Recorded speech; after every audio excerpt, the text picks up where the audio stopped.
अस्सलाम वालेकुम। आज हमारे पास international advance level at Excel का एक पास पेपर है 2024 यूनिट 1 का। क्वेश्चन ये है कि simple hydrometer is a cylinder with a mass at one and the cylinder float vertically in a liquid. Diameter of the hydrometer is x. A scale on the side of the hydrometer show the vertical position of the hydrometer in the liquid as shown. The student place the hydrometer in sample of a pure water. Complete the free body diagram below to show the forces acting on a hydrometer when floating in water at equilibrium. ठीक है, तो मतलब ये है कि भाई water के अंदर हमारे पास एक हाइड्रोमीटर मौजूद है जहाँ पर एक एक्स जो है वो हमें यहाँ पर क्या दे दिया है, एक जो है वहाँ पर डायमीटर है, सिलेंडर शेप है ये, और यहाँ पे वाटर के अंदर ये मौजूद है। और पहला पार्ट ये कह रहा है कि हमें एक फ्री बॉडी डायग्राम बनानी है कि इस वाटर के अंदर इस हाइड्रोमीटर के ऊपर कितनी फोर्सेस लग रही होंगी उस मास पे, ठीक है।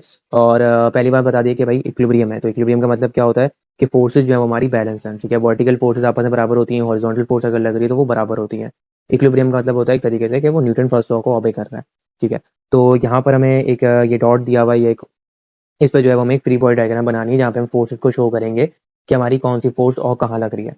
तो सबसे पहले जो है ना, हमें पता है कि कोई भी ऑब्जेक्ट होता है सबसे पहले उसका एक वेट होता है जो डाउनवर्ड कर रहा होता है, ठीक है। तो वेट तो हमने एक डाउनवर्ड बना दिया, और वेट डब्ल्यू लिख लेंगे यहाँ पे, ठीक है। और हमेशा वाटर के अंदर क्या होती है, हमारे पास अपथरस होती है जो हमेशा ऊपर की तरफ लग रही होती है, तो हमने ऊपर की तरफ बना दिया।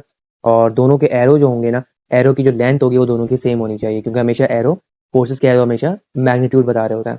तो ये हमारी जो है वो एक अपथरस हो गई, ठीक है। पार्ट बी ये कह रहा है कि student place the hydrometer and sample of sea water. Sea water is more dense than pure water.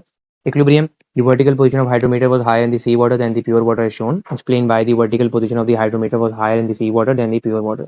ठीक है। तो कहने का मतलब ये है कि इसका भाई प्योर वाटर में पहले रखा हुआ था, अब उसको जो है वो हमने सी वाटर के अंदर रखा है, और सी वाटर के अंदर जो डेंसिटी है वो प्योर वाटर की ज़्यादा है, तो उसके हिसाब से हमारा जो हाइड्रोमीटर है वो थोड़ा सा ऊपर की तरफ वो चला गया है। तो इसका रीज़न क्या हो सकता है? देखो, सबसे पहली चीज़ इसके रीज़न जो है वो सिंपल है। इसमें कोई इतनी समझने वाली बात नहीं है, सिंपल सी बात है। डेंसिटी अगर हमारी ज़्यादा होगी तो डेंसिटी का हमारा फॉर्मूला क्या होता है? डेंसिटी का फॉर्मूला होता है हमारा मास अपॉन वॉल्यूम। तो डेंसिटी अगर हमें, क्योंकि मास तो दोनों कांस्टेंट है क्योंकि एक ही हाइड्रोमीटर है, डेंसिटी अगर हमारी ज़्यादा होगी तो उसका मतलब है वॉल्यूम हमारी कम हो जाएगी, ठीक है।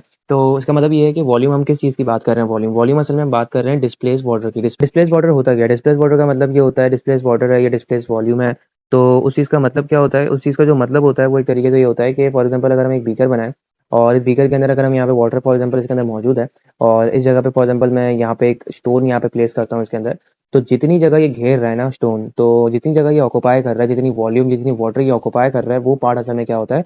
वाटर डिस्प्लेस कहलाता है, वो वाला पार्ट, ठीक है। तो असल में यही चीज़ होती है वाटर डिस्प्लेस की। तो असल में अगर हम देखें तो यहाँ पे वाटर डिस्प्लेस मतलब वॉल्यूम है वाटर डिस्प्लेस की, तो वाटर डिस्प्लेस की वॉल्यूम यहाँ पर कम हो जाएगी। तो कम क्यों होगी? क्योंकि वो एक तरीके से अपनी इक्विलिब्रियम पोजीशन को सेट कर रहा है, क्योंकि वो अपनी अपथरस को क्या कर रहा है? वेट के बराबर लेके आ रहा है ताकि वो इक्विलिब्रियम पोजीशन के अंदर ही रहे। तो हमारा जो हाइड्रोमीटर है वो इसी की तरीके से अपने आप को एडजस्ट कर रहा है, तो वॉल्यूम कम करेगा ताकि हमारी जो एक तरीके से अपथरस है वो वेट के बराबर हो जाए, क्योंकि अभी अपथरस दोनों बराबर नहीं होंगी, जब एक तरीके डेंसिटी बढ़ जाएगी तो हाइड्रोमीटर खुद ही अपने आप को इस तरीके से एडजस्ट करेगा कि एक तरीके से उसकी डेंसिटी, उसकी जो अपथरस है वो किसके बराबर हो जाए? उसके वेट के बराबर, ताकि वो इक्विलिब्रियम पोजीशन के अंदर मौजूद हो, ठीक है। तो उसका आंसर हम कुछ इस तरीके से लिख सकते हैं कि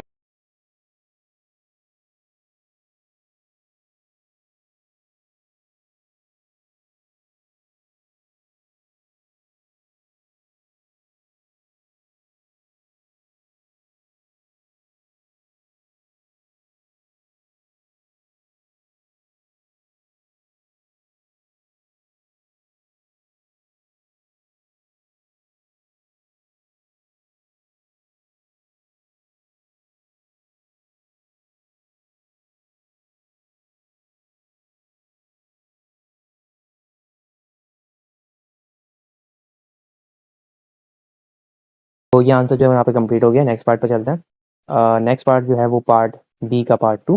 क्या ये रहा है कि calculate the change in vertical position of the hydrometer when move from pure water into the sea water. इसका मतलब ये है कि जैसे फॉर एग्जांपल यहाँ पर हमने देखा कि जैसे एक तरीके से ये यहाँ से पहले तो यहाँ पे था ना, फॉर एग्जांपल ये इस लाइन पे था, अब ये यहाँ पे कहाँ पहुँच गया? अब ये इस लाइन पे पहुँच चुका है। तो क्या ये रहा है कि यहाँ पर जितना इसका चेंज आया ना, जितना इसका चेंज आया एक तरीके से, तो वो चेंज निकालना है कि वो असल में यहाँ से लेकर यहाँ तक इसका कितना चेंज हुआ है। तो अगर हम देखें यहाँ पे तो ये चेंज इन डेप्थ है इसकी, सिलेंडर की। उसका मतलब ये है कि हमें चेंज इन डेप्थ निकालनी है। चेंज इन डेप्थ का जो हमारे पास फॉर्मूला होता है, वो यहाँ पर जो फॉर्मूला होता है वो एक तरीके से सिलेंडर की वॉल्यूम का फॉर्मूला क्या होता है? सिलेंडर की वॉल्यूम का फॉर्मूला हमारे पास v equals to pi r square d होता है, ठीक है। तो हमारे पास ये होता है, ठीक है। डी जो है मेरी डेप्थ है, तो हमारा ये फॉर्मूला होता है। तो वॉल्यूम मुझे दी भी नहीं है सिलेंडर की ना, तो वॉल्यूम हम कैसे निकालेंगे? डेंसिटी के फॉर्मूला से निकालेंगे। डेंसिटी का फॉर्मूला क्या है? डेंसिटी का जो फॉर्मूला होता है हमारे पास, तो पहले हम दोनों की निकालेंगे डेंसिटी से। यहाँ पर मैं लिख लेता हूँ पहले सी वाटर, ठीक है। और यहाँ पर हम लिख लेते हैं प्योर वाटर, ताकि दोनों की अलग अलग डेंसिटी निकले। तो डेंसिटी का जो फॉर्मूला होता है वो होता है density is equals to mass upon volume. यहाँ पे भी लिख लें density is equals to mass upon volume. Volume को सब्जेक्ट बनाएंगे तो वॉल्यूम का फॉर्मूला क्या हो जाएगा, मास अपॉन डेंसिटी। वॉल्यूम को सब्जेक्ट बनाएंगे तो वॉल्यूम का फॉर्मूला मास अपॉन डेंसिटी हो जाएगा। तो यहाँ पे मास तो सेम ही रहेगा। मास का फॉर्मूला क्या होता है यहाँ पे, मास का फॉर्मूला अगर मैं निकालूं तो वेट का फॉर्मूला होता है हमारे पास mg।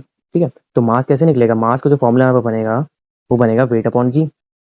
ठीक है, तो यहाँ पे भी कर लेते हैं W equals to M G. और यहाँ पे अगर मुझे बनाना है एक तरीके से मास को समझाए तो mass is equals to W upon G. तो सबसे पहले ना हम फॉर्मूलाज यहाँ पे लिख लेते हैं ताकि हमारे लिए ज़्यादा बेहतर हो।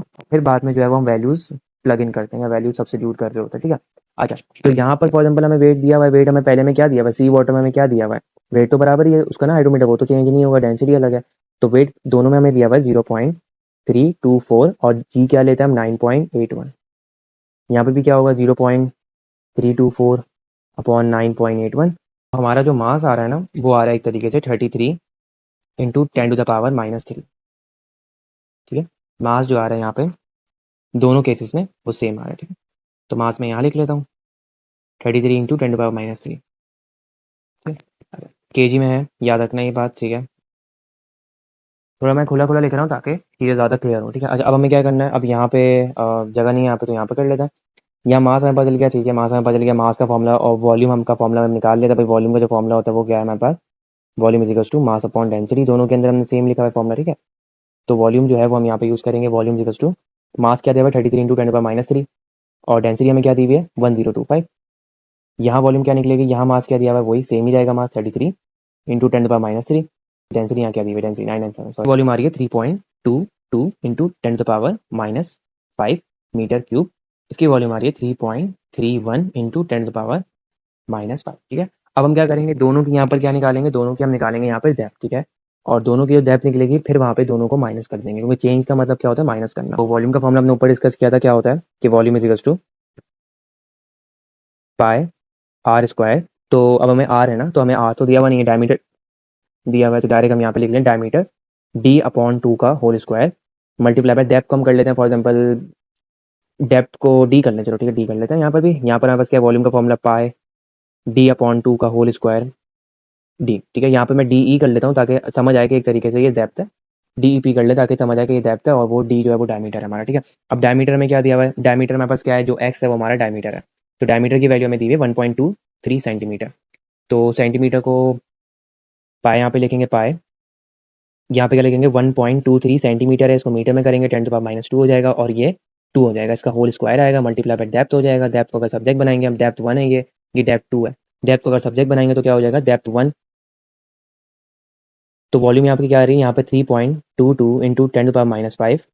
ठीक है, तो ये पूरा मल्टीप्लाई हम आ जाकर इसके साथ डिवाइड करवा देंगे हम, डिवाइड बाय पाए। ठीक है, 1.23 इंटू 10⁻⁻2 अपॉन 2 का होल स्क्वायर। तो हमारी डेप्थ 1 क्या आ रही है। ठीक है, यहाँ पर भी ये करेंगे, यहाँ पर भी सिंपल सी बात, यहाँ डेप्थ 2 है तो डेप्थ 2 जो है वो हमारी क्या आ जाएगी, यहाँ की वॉल्यूम 3.31 इंटू 10⁻⁻5 है।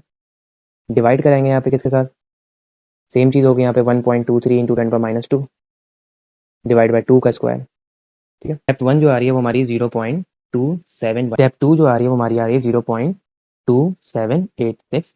दोनों को माइनस करेंगे, 0.2786 माइनस 0.271 क्या निकालने के लिए, चेंज इन डेप्थ निकालने के लिए। तो 0.0076 जो है वो मेरा आंसर आ रहा है मीटर में। तो यहाँ पे क्वेश्चन सम हो गया है, होप कि आप लोगों को समझ आया। थैंक यू एंड अल्लाह हाफ़िज़।